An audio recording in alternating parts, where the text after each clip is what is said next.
शांति। Good morning आप सभी बाबा के रूहानी फरिश्तों को। हमारा जीवन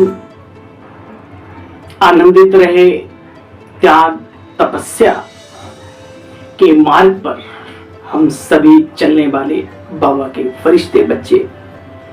हमारी त्याग, हमारे तपस्या हमेशा ही दिन दूना रात चौगुना रंग लाता रहे। जो जीवन हमें बाबा ने सौंपा है, हमने खुद जिस जीवन को स्वीकार किया है, वो जीवन में कभी बोरियत ना आए, उसके लिए आज की बहुत ही सुंदर मुरली का सार हम सुनेंगे, समझेंगे और आज की मुरली का रसपान करेंगे। प्यारे बहनों और भाइयों, 18 मई 2023 के महावाक्यों का सार है और आज बाबा कहते हैं, मीठे बच्चे, इन आंखों से जो कुछ भी देखते हो उसे भूलना है। सब शरीरधारियों को भूल अशरीरी बन बाप को याद करने का अभ्यास करो। अपने को आत्मिक स्थिति में टिकाकर फिर बुद्धि परम धाम में लगाओ। आज का प्रश्न, आप बच्चों का मुख ज्ञान से मीठा होता है, भक्ति से क्यों नहीं? क्योंकि भक्ति में भगवान को सर्वव्यापी कह दिया। सर्वव्यापी कहने से वो जो पिता है, जिसको हम परम पिता कहते हैं, गॉड फादर कहते हैं, तो सर्वव्यापी कहने से बाप और बाप के वर्षे की बच्चे बात ही समाप्त हो जाती है। सब जगह है, फिर संबंध किसे जोड़े?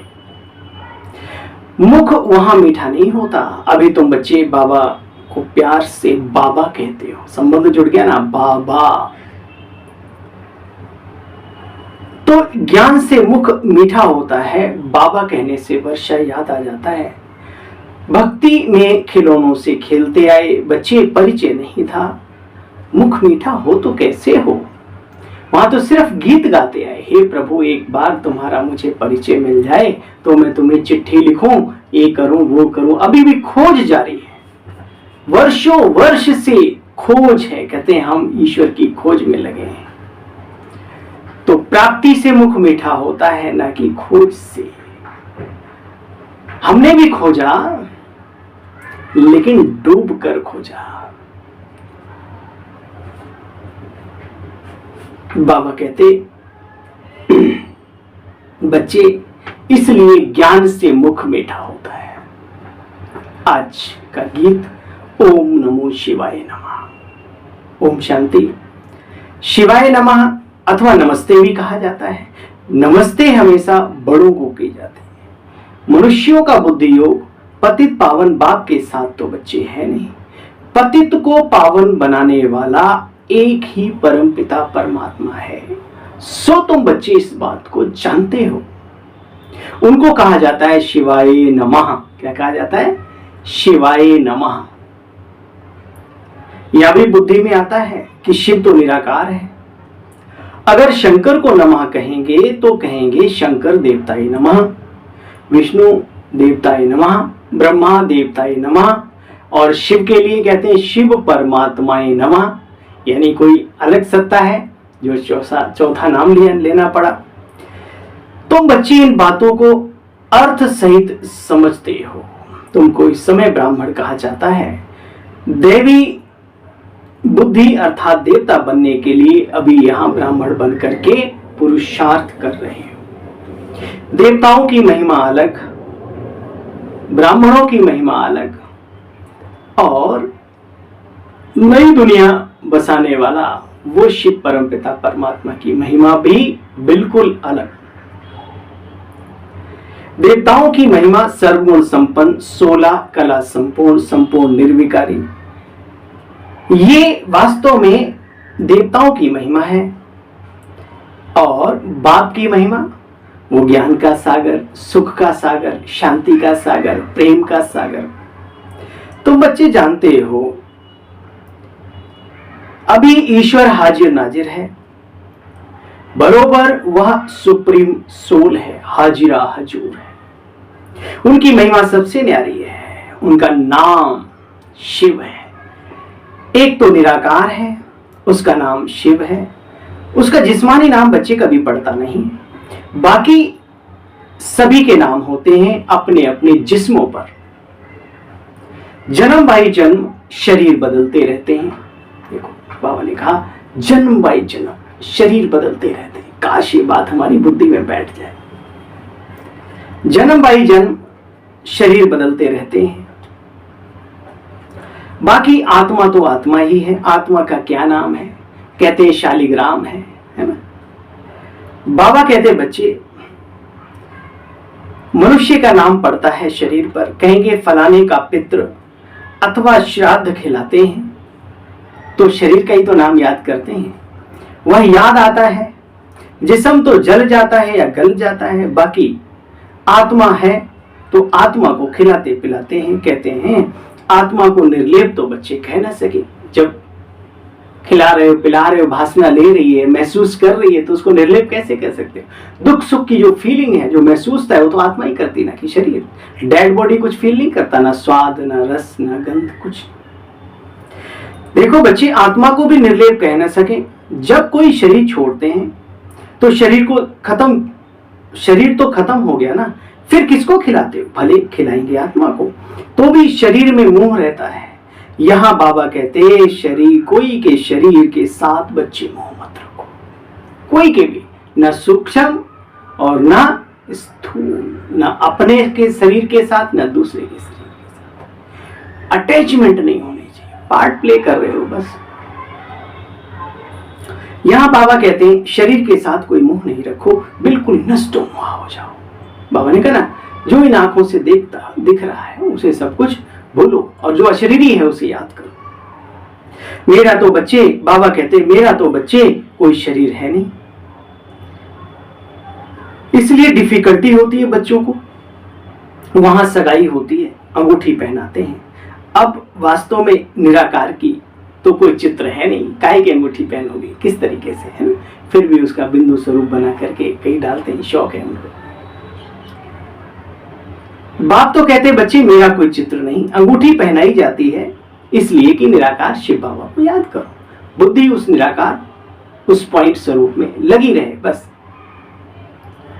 नई बात हो गई है बच्चे, मनुष्य मरता है तो समझो खत्म हो गया। उसका पितृ किसको खिलाते हो? जरूर आत्मा आती है, आत्मा आएगी, संस्कार आत्मा ही ले आती है, आत्मा ही ले जाती है। ये खारा पानी है, ये मीठा है, ये किसने कहा? शरीर के द्वारा आत्मा ने कहा। देखो बाबा आत्म तत्व, आत्मिक स्थिति में टिकने के तरीके छोटे छोटे बतला रहे हैं। आत्मा कहती है मेरी जबान को कड़वा लगा, मेरे कान बहरे हैं, आज मेरे माथे में दर्द है जी, दर्द है ना। मेरे शरीर को तंग मत करो, आज मेरा शरीर काम नहीं करा, मेरा शरीर। देखो पहला पाठ भी अगर याद रहे हर ब्राह्मण आत्मा को, तो सारी बातें एक तरफ और आत्मिक पुरुषार्थ एक तरफ। आज मेरे माथे में दर्द है, ये कहने वाला कौन बच्चे? मनुष्य तो भूल गए। बाप समझाते हैं आत्मा ही दुख, आत्मा ही सुख भोगती है। अभोक्ता तो सिर्फ एक बाप है। बाप ही बैठ आत्मा का ज्ञान देते हैं। श्रीमत भी एक बाप की है, बाकी आसुरी मत देने वाला तो रावण है। रावण बाप सुख देने वाला और रावण दुख देने वाला, बुराइयां। भक्त चाहते हैं हम भगवान को कुछ देवे, बाप ने जरूर कुछ दिया होगा, रचयिता रचेगा तो भी देगा ना। बाबा देते हैं स्वर्ग की बादशाही, उस बाप को बच्चे कभी भी भूलो मत, भूलना नहीं चाहिए। पहले पहले सिद्ध कर बतलाते हैं, वही परमपिता परमात्मा बीज रूप है, बीज रूप। शिव बाबा कहते मैं भी इनको एडॉप्ट करता हूं, प्रजापिता ब्रह्मा को अपना बनाता हूं। कुख वंशावली और मुख वंशावली में फर्क है बच्चे। इनको कहता हूं ये मेरी स्त्री भी है, परंतु चोला पुरुष का है, परंतु चोला पुरुष का है। मैं इनको अडॉप्ट करता हूं, इनके मुख द्वारा तुमको जन्म देता हूं। ब्रह्मपुत्रा और फिर नदी है ना, नदी भी है और नाम कैसा है? ब्रह्मपुत्रा। पुत्र सबसे बड़ा शिव बाबा का ब्रह्मा है, सबसे सिकीलता है ना। और क्योंकि बाबा ने उसको अडॉप्ट किया, अपना बनाया, तो ब्रह्मा सारे ब्रह्मांड की माँ है, तो शिव बाबा की पत्नी भी है ना। कितने रोचक रमणीक तरीके से बाबा ने ज्ञान दिया हमें। अगर छोटी छोटी बातों को याद करो बड़ा आनंद आता है। मनुष्य तो कुछ समझते नहीं बच्चे, तुम बच्चे जानते हो ये चित्र आदि जो कुछ भी है सब बाबा ने दिव्य दृष्टि से बनवाए हैं। वो ये ना सोचना कि ये जो चित्र कोई अपनी बुद्धि, ये सब दिव्य दृष्टि के द्वारा बने हुए। साक्षात्कार कराया शिव बाबा ने, और साक्षात्कार के माध्यम से 4-5 चित्र जो हमारे मुख्य हैं, गोला, सृष्टि चक्र आदि, तो ये बने। उसके बाद फिर ये जो ज्ञान दिया, ज्ञान के आधार पर जब हमारी बुद्धि खुली, तीसरी आंख, उसके आधार पर फिर ये बाकी बने सारे के सारे। पहली बात है बच्चे, बाप और वर्ष्य को याद करो जिससे तुम्हारा मुख मीठा हो। मुख यानी कुछ प्राप्ति हो, कुछ आनंद आवे, कुछ सुखद एहसास हो। बाप स्वर्ग का रचयिता है, तुम बच्चे जानते हो। जरूर स्वर्ग का वर्षा बच्चों को मिलना चाहिए। कोई नहीं लेते हैं तो समझो ये हमारे दैवी धर्म की आत्मा नहीं है। कोई कम वर्षा लेते हैं, कम समझते, तो सोचो ये त्रेता युग में जाने वाली आत्मा है। और भी कम लेते हैं तो सोचो ये वहां जाकर के भी ऊंच पद पाने वाली नहीं, साधारण प्रजा में भी साधारण है ना। बाबा कहते बच्चे आकर समझेंगे वही जो देवता पद पाने वाले होंगे। यहां सिर्फ एक ही बात है, मुख्य बात है पवित्रता। कल बाबा ने कहा बच्चे खान पान भी शुद्ध होना चाहिए। देवताओं का खान पान रहन सहन अशुद्ध नहीं होता। पान बीड़ी सिगरेट शराब कभी किसी देवता को देखा? आजकल कलयुग में भक्ति भी तमो प्रधान हो गई है। प्रेत पूजा तमो प्रधान, तो उसमें लोग देवता एक दूसरे को पता नहीं क्या, जब मनुष्य ने भगवान को नहीं छोड़ा, एक दूसरे को भगवान प्रभु प्रभु कहते हैं, तो इन भूत प्रेतों को देवता कह दिए तो क्या बड़ी बात। देवता तो वास्तव में सतयुग में थे। श्री लक्ष्मी नारायण राधा कृष्ण राम सीता, और जो संगम पर जिन्होंने मेहनत की, जिन्होंने पुरुषार्थ किया, अंगद के समान अपने शरीर को ईश्वरीय सेवा में लगाया, निस्वार्थ भावना से बाबा के कार्य में लगे रहे हनुमान समान, तो ये फिर बाद में यादगारें बन जाती हैं। वो शक्तियां एक नहीं अनेक जिन्होंने शिव के ऊपर अपने आप को बलिहार किया, उनका आज भी गायन है और पूजन भक्ति में चला आ रहा है यादगार के रूप में। तो बाबा कहते बच्चे देखो मुख्य बात है पवित्रता। पवित्र रहने बगैर रक्षाबंधन भी कैसे हो सके बच्चे? रक्षाबंधन क्या, पवित्र नहीं बनोगे तो रक्षा का बंधन बाबा के साथ कैसे हो, कैसे रक्षा करेगा? बाबा ने कहा मैं पवित्र आत्माओं की ही रक्षा करता हूं, है ना, जो मन वचन कर्म से संकल्प लेती हैं। कितने % वो छोड़ो, लेकिन बिल्कुल ही विकारों में डूबे हो, उनकी कैसे प्रभु भी रक्षा करे? बाबा कहते रक्षाबंधन भी कैसे हो? बाप से प्रतिज्ञा करते हैं बाबा हम पवित्र जरूर बनेंगे। बाबा कहते हैं हाँ बच्चे, सतयुग की बादशाही लेनी है तो जरूर बनो। देखो बच्चे भारत का नाम बहुत बाला है, यही भारत बहुत श्रेष्ठ उच्च चरित्रवान था, यहाँ किसी भी प्रकार की गंदगी नहीं थी। आज हमारा इतिहास उठा के देख लो, घर घर में शुद्धता व्याप्त थी, आज नहीं है। भारत ही सचखंड और झूठखंड बनता है। तुम जानते हो हम कैसे गोल्डन एज में थे और फिर होंगे। अविनाशी बाबा फिर से आया हुआ है। धर्म की स्थापना की एक्टिविटी जो कल पहले चली थी बच्चे वही चलेगी, इसलिए अपने लिए और अपनों के लिए और बाबा के कार्य के लिए भी बिल्कुल अंदर से निसंकल्प निश्चिंत रहो, बशर्ते अपना व्यक्तिगत पुरुषार्थ सेवार्थ जीवन जो लगाया है उसे जरूर करते रहो, और करोगे भी उतना ही फिर बाबा कह देता है। देखो बच्चे बाप कितना वर्षा देते हैं, मोस्ट विल बेड बाप है। ग्रस्त व्यवहार में रहते तुम प्रवृत्ति मार्ग वालों को पवित्र तो जरूर बनना है। बच्चों को बहुत कुछ समझाना है, तुम बच्चों को बहुत कुछ समझाना है। दुनिया बिल्कुल ना समझी के झूले में झूल रही है। अंधकार में डूबी हुई है। कई बच्चे कहते हैं कि बाबा हमें आपकी याद नहीं रहती। बाबा कहते अपने को आत्मा नहीं समझते हो, घड़ी घड़ी भूल जाते हो, बाप को याद ही नहीं करेंगे तो वर्षा कैसे मिलेगा। बाबा कहते निरंतर मुझे याद करते रहो, उसी योग बल से तुम्हारे विकर्म भी विनाश होंगे। याद ही नहीं करेंगे तो मम्मा बाबा के दिल तख्त नशीन बनेंगे कैसे। देखो बच्चे,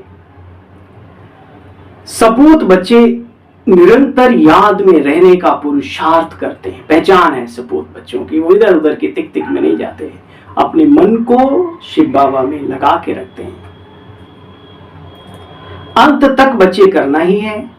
बाप को जितना याद करते रहेंगे उतनी कमाई भी तुम बच्चों की होती ही रहेगी। अपना चार्ट चेक करना चाहिए। फिर बाप कहते जो ओटे सो अर्जुन, जो करे सो पाए। उन्हें वारिश कहा जाता है, उच्च क्वालिटी का। अच्छा, मीठे मीठे स्किल दे रूहानी बच्चों प्रति माता पिता बाप दादा का याद प्यार और गुड मॉर्निंग। रूहानी बाप की रूहानी बच्चों को नमस्ते। हम सब रूहानी बच्चों की रूहानी बाप दादा आपको भी नमस्ते नमस्ते नमस्ते। Thank you.